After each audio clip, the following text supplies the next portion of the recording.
একটা দল নির্বাচনের জন্য ভূমির মধ্যে নির্বাচন, খাওয়ার মধ্যে নির্বাচন, ইভেন বাথরুমে গিয়ে নির্বাচন বলে, কিন্তু তাদের মুখ দিয়ে আমরা একবারও সুষ্ঠু নির্বাচনের কথা শুনি না। তারা সেই হাসিনা মার্কা নির্বাচন করে ভাবছেন ক্ষমতায় চলে আসবেন, এই আশা সুদূর পুরাহত হবে। বাংলাদেশে আর কোন হাসিনা মার্কা নির্বাচন হতে দেওয়া হবে না।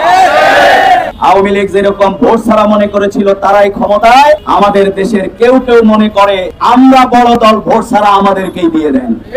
এই যে ফ্যাসিবাদী একটি চরিত্র এবং আয়োজন, এই অভ্যাসের পরিবর্তন করতে হবে। নির্বাচন অবশ্যই হবে, নির্বাচন ফেব্রুয়ারি মাসেই হতে হবে, কিন্তু নির্বাচন নিয়ে যদি কোন ধরনের টালবাহানা করা হয়, নির্বাচনের নামে যদি প্রহসন করা হয়, জুলাই বিপ্লবীরা আমরা করে ফিরে যাই না।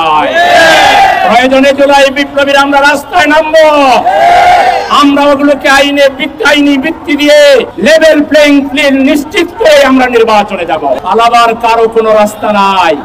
সেফ এক্সিট আর সেফ এন্ট্রি বলতে বাংলাদেশে কিছু নাই।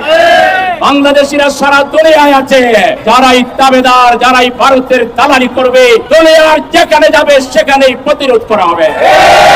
টিআইবি রিপোর্ট করেছে যে একটি দল যারা নিজেদেরকে ভোট ছাড়াই ক্ষমতায় অধিষ্ঠিত মনে করে, তারাই কিন্তু 92% অপরাধের সাথে সম্পৃক্ত। এবং অনেক জায়গায় ফ্যাসিবাদের টাকা পয়সা লেনদেনের মাধ্যমে তারা আবার 60-40 সেই পুরাতন ইতিহাস তৈরি করছে। ডক্টর ইউনূস সাহেবকে বলতে চাই, আপনার সরকার কিন্তু সাংবিধানিক কোন সরকার নয়। আপনার সরকার একটি বিপ্লবী আন্দোলনের মাধ্যমে সংগঠিত হয়েছে।